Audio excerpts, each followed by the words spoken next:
नमस्कार दोस्तों, Nikhil coaching classes में एक बार फिर से आप सभी लोगों का स्वागत है।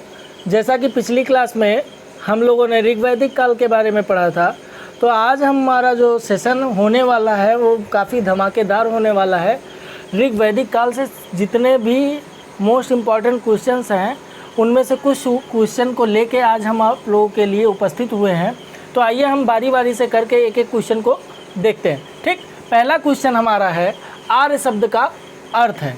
तो आप सभी लोगों ने पढ़ा है आर्य शब्द संस्कृत भाषा का एक शब्द था जिसका अर्थ होता है उत्तम या श्रेष्ठ व्यक्ति। तो इसमें देखिए पहला ऑप्शन हमारा है भाषा समूह, ये ऑप्शन गलत है। दूसरा ऑप्शन है भगवान में विश्वास, ये भी ऑप्शन गलत है। तीसरा ऑप्शन है एक उत्तम व्यक्ति। उत्तम का अर्थ होता है श्रेष्ठ व्यक्ति। तो आर्य शब्द का उल्लेख कहाँ पर मिलता है? आप सभी लोग जानते हो ऋग्वेद में। कहाँ पर?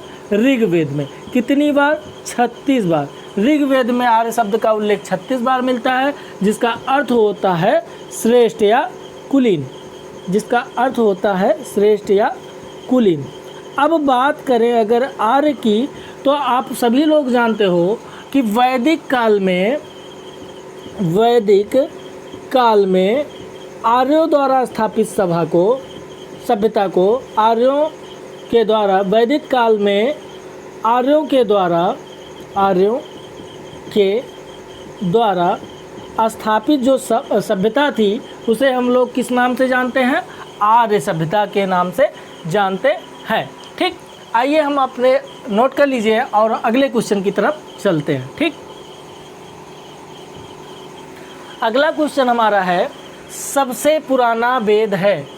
तो इसमें पहला ऑप्शन है ऋग्वेद, दूसरा हमारा सामवेद, तीसरा यजुर्वेद, चौथा अथर्ववेद। तो हम लोगों ने पढ़ा था वैदिक काल के अंतर्गत ऋग्वेद। ठीक, ऋग्वेद जो है ये हमारा सबसे पुराना वेद है। अगर बात की जा रही है सबसे पुराने वेद की, तो ऑप्शन कौन सा सही होगा? Rigveda, option A. आइए हम जानते हैं ऋग्वेद के बारे में। ठीक, अब हम बात करें ऋग्वेद के निर्माणकर्ता की, तो सभी लोगों को पता है ऋग्वेद के निर्माणकर्ता के रूप में किसको जाना जाता है? प्रजापति को। किसको? प्रजापति को। ठीक, अगर ऋग्वेद की बात की जाए तो ऋग्वेद में कितने मंडल? 10 मंडल। और ऋग्वेद में अगर सूक्तियों की बात की जाए तो 1028 सूक्तियाँ, साथ ही साथ 10,462 ऋचाएँ। वहीं अगर बात की जाए ऋग्वेद की, तो ऋग्वेद का जो हमारा उपवेद है वो क्या है? चलिए बताइए। ऋग्वेद का उपवेद हमारा क्या है? आयुर्वेद। क्या है? आयुर्वेद। और ऋग्वेद को पढ़ने वाला क्या कहलाता है? होता या होत्र। होता या होत्र। तो इतने जो इम्पोर्टेंट क्वेश्चन है वो निकल के कहाँ से आते हैं? ऋग्वेद से। ठीक, अब ये ऋग्वेद की बात करें तो ऋग्वेद के ब्राह्मण ग्रंथ को किस नाम से जानते हैं? ब्राह्मण ग्रंथ। तो ऋग्वेद का ब्राह्मण ग्रंथ है ऐतरेय और कौशिकी।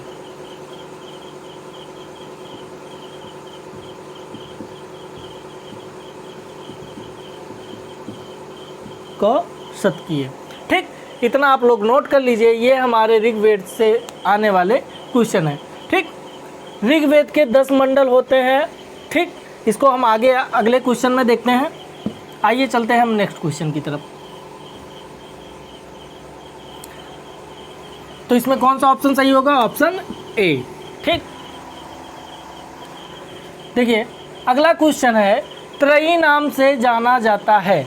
तो त्रयी नाम से जाना जाता है, पहला ऑप्शन है हमारा तीनों वेदों को, दूसरा ऑप्शन है धर्म एवं युद्ध को, तीसरा ऑप्शन है 3 देवताओं को, चौथा ऑप्शन है 3 मौसमों को। तो इसमें जो हमारा ऑप्शन सही होगा वो ऑप्शन ए सही होगा। 3 वेदों को हम लोग किस नाम से जानते हैं? त्रयी। आइए हम जानते हैं वो कौन कौन से वेद हैं। तो त्रयी के नाम से हमारा ऋग्वेद, यजुर्वेद और सामवेद, ये जो 3 वेद हैं, इन तीनों वेदों को वेद किस नाम से जानते हैं? त्रयी के नाम से जाना जाता है। अगर हम बात करें अभी, जैसे मैंने देखा कि हम लोगों ने देखा ऋग्वेद का उपवेद कौन सा है? आयुर्वेद। ऋग्वेद के रचयिता कौन है? प्रजापति। उसी तरह अगर बात करें यजुर्वेद की, तो अगर यज्ञ संबंधी प्रावधानों की बात की जाए तो वो किसमें है? यजुर्वेद में। साथ ही साथ अगर यजुर्वेद को पढ़ने वाले को क्या कहा जाता है? अघर्य। क्या? अघर्य। इसका उपवेद कौन सा है? तो आप सभी लोग जानते हो, धनुर्वेद। ठीक, यजुर्वेद का उपवेद कौन सा है? धनुर्वेद। ठीक, यजुर्वेद का उपवेद कौन सा है? धनुर्वेद। अगर इसके ब्राह्मण ग्रंथ की बात करें, ठीक, तो बताइए इसका ब्राह्मण ग्रंथ क्या होगा? तैत्तिरीय और शतपथ। ठीक, इस यजुर्वेद को पढ़ने वाला क्या कहलाया? अघर्य। अब बात करें सामवेद की, तो आप सभी लोग जानते हो साम शब्द का अर्थ होता है संगीत या गायन, जहाँ से हमें संगीत के 7 स्वरों की जानकारी होती है, उसे हम क्या कहते हैं? सामवेद। ठीक, भारतीय संगीत का जनक अगर पूछा जाए तो सामवेद को ही भारतीय संगीत का जनक कहते हैं। अब बात करें इसको पढ़ने वाला, तो इसे नारद मुनि, इसके निर्माणकर्ता कौन है? नारद मुनि। ठीक, अगर दूसरी बात की जाए इसके उपवेद की, तो सामवेद का उपवेद कौन सा है? चलिए फटाफट बताइए, आप लोगों ने पिछली क्लास में पढ़ा है सामवेद का उपवेद। तो सामवेद का जो उपवेद है वो क्या है? गंधर्व वेद। क्या? गंधर्व वेद। ठीक, सामवेद का उपवेद कौन सा है? गंधर्व वेद। अब अगर हम बात करें इसको पढ़ने वाला क्या कहलाता है? तो उद्गाता। ठीक, तो इतना, ये जो क्वेश्चंस हैं, ये सारे क्वेश्चन हमारे एग्ज़ाम के पॉइंट ऑफ व्यू से बहुत ही महत्वपूर्ण है। तो आप सभी लोग इन क्वेश्चनों को ध्यान से पढ़िए और याद रखिए। ठीक, आइए हम चलते हैं अगले क्वेश्चन की तरफ। देखिए, अगले क्वेश्चन पर बढ़ने से पहले आप सभी लोग चैनल को ज़्यादा से ज़्यादा लाइक करें, सब्सक्राइब करें और शेयर करें। ठीक, अगला क्वेश्चन है, वर्ण शब्द का उल्लेख मिलता है। तो वर्ण शब्द का उल्लेख किस वेद में मिलता है? ऋग्वेद, सामवेद, यजुर्वेद, अथर्ववेद। तो वर्ण शब्द का उल्लेख हमें कहाँ मिलता है? ऋग्वेद में। ऋग्वेद में कहाँ? तो ऋग्वेद में हम लोगों ने पढ़ा था 10 मंडल है, और 10 मंडलों में से ऋग्वेद का जो 10वां मंडल है उसमें वर्णित पुरुष सूक्त से, कहाँ से? पुरुष सूक्ति से हमें 4 वर्णों की जानकारी होती है। कौन कौन से 4 वर्ण हैं? तो पहला ब्राह्मण, दूसरा क्षत्रिय, तीसरा वैश्य और चौथा शूद्र। अब ये ऋग्वेद का जो 10वां मंडल है, इसके निर्माणकर्ता कौन है? तो महासूक्ति। ठीक, तो यहीं से हमें 4 वर्णों की जानकारी प्राप्त होती है, ब्राह्मण, क्षत्रिय, वैश्य और शूद्र। ठीक, आइए चलते हैं अगले क्वेश्चन की तरफ।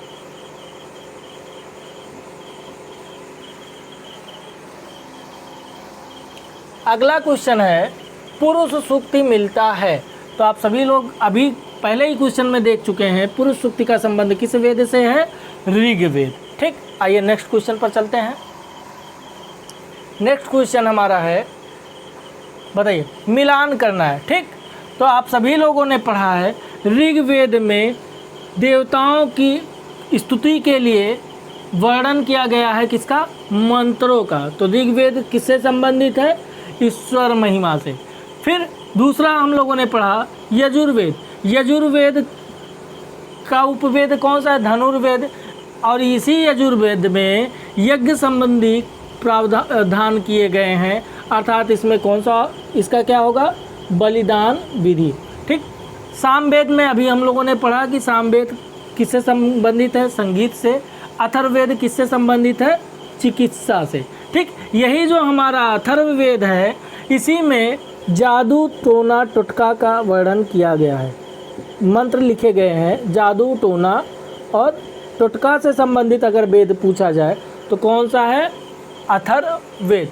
यही अथर्ववेद में ही सभा समिति को प्रजापति की 2 पुत्रियां कहा गया है। ठीक, अथर्ववेद में ही सभा और समिति को, सभा व समिति को प्रजापति की 2 पुत्रियां कहा गया। और ये जो सभा शब्द है, इसका उल्लेख ऋग्वेद में 8 बार मिलता है, वहीं समिति शब्द का उल्लेख ऋग्वेद में 9 बार मिलता है। ठीक, आइए हम चलते हैं अपने अगले क्वेश्चन की तरफ। अगला क्वेश्चन हमारा है, जादू टोना टोटका का संबंध है। तो अभी हम लोगों ने पढ़ा किससे है? ऋग्वेद से नहीं, सामवेद से नहीं, यजुर्वेद से नहीं, किससे? अथर्ववेद से। ठीक, तो इसमें कौन सा ऑप्शन सही होगा? Option D, Atharvaveda. आइए हम नेक्स्ट क्वेश्चन पर चलते हैं। बताइए, अगला क्वेश्चन है, मिलान कीजिए। अभी हम लोगों ने पढ़ा ब्राह्मण ग्रंथ की, तो आप सभी लोगों ने देखा, ठीक है, इसके लिए ट्रिक याद कर लीजिए, 1 ताश पर 20 पथ, 1 ताश पर 20 पथ। ठीक, अब ये जो ए है, ये इसका मतलब होगा, एक का मतलब होगा ऋग्वेद। ये जो ब्राह्मण ग्रंथ है वो किससे संबंधित है? ऋग्वेद से।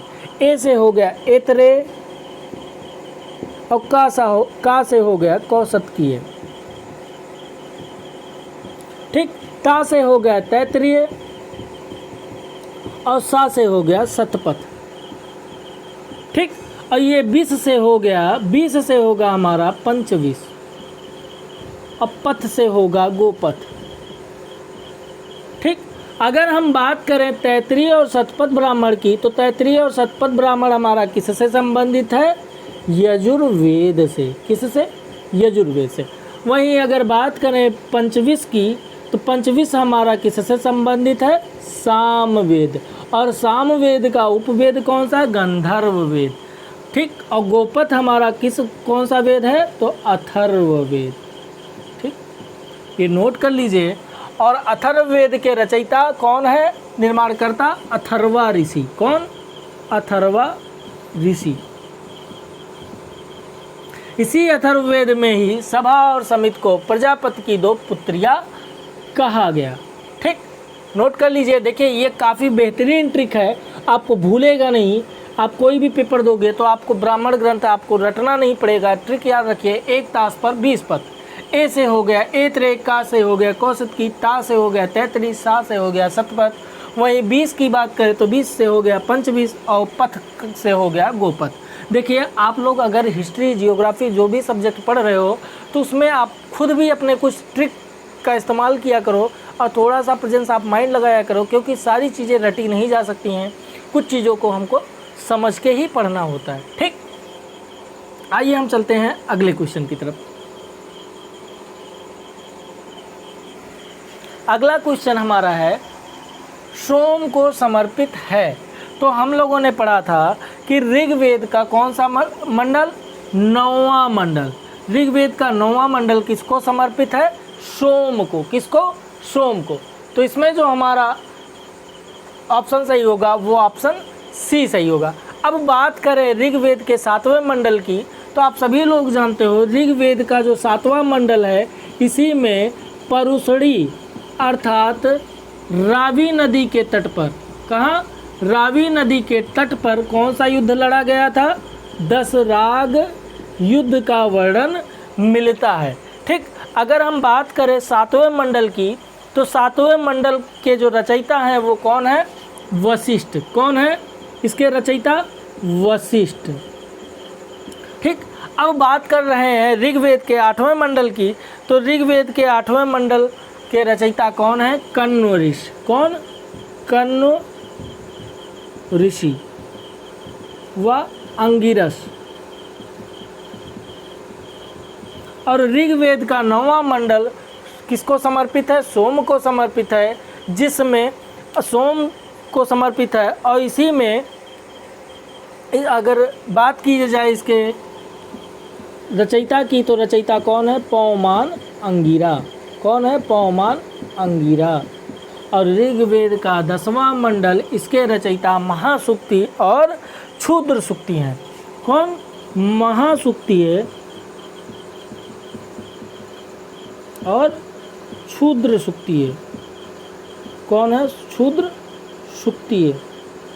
और इसी ऋग्वेद के 10वें मंडल में ही पुरुष सूक्त का वर्णन किया गया है, जिसमें ऋग्वेद के अंतर्गत 4 वर्णों का उल्लेख मिलता है। ठीक, आइए हम चलते हैं अगले क्वेश्चन की तरफ।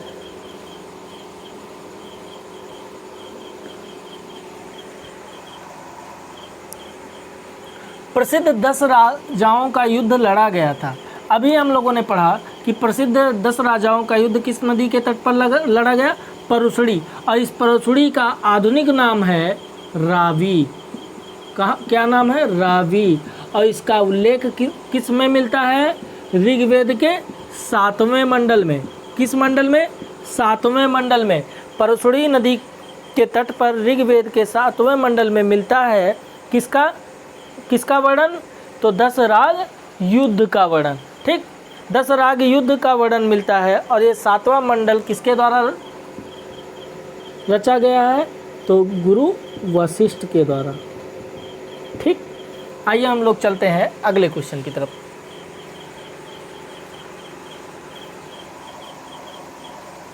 ऋग्वेद में माते तमा व नदी तमा से संबंधित है कौन? पहला सिंधु, दूसरा ब्रह्मपुत्र, तीसरा सरस्वती और चौथा यमुना। तो ऋग्वेद में माते तमा व नदी तमा शब्द संबंधित है किससे? सरस्वती नदी से। और वहीं अगर बात की जाए ऋग्वेद में सिंधु नदी की, तो सिंधु शब्द का उल्लेख ऋग्वेद में सर्वाधिक बार हुआ है। सिंधु का प्रयोग सर्वाधिक बार हुआ है। ठीक, सर्वाधिक का मतलब होता है सबसे अधिक बार अगर किसी नदी का उल्लेख किया गया तो वो कौन सा है? सिंधु नदी। ठीक, अगर गंगा की बात करें तो गंगा का उल्लेख कितनी बार? 1 बार। गंगा का उल्लेख कितनी बार? 1 बार। ठीक, आइए चलते हैं हम अगले क्वेश्चन की तरफ। तो दोस्तों आज ही इतना ही क्वेश्चन है। ठीक, अगले सेशन के लिए आप लोग इस सेशन को ज़्यादा से ज़्यादा लाइक करें, सब्सक्राइब करें और शेयर करिए। ठीक, साथ ही साथ अगले सेशन का इंतज़ार करिए। अगला सेशन जो होगा वो आप लोगों को कल मिलेगा। ठीक, तब तक के लिए धन्यवाद।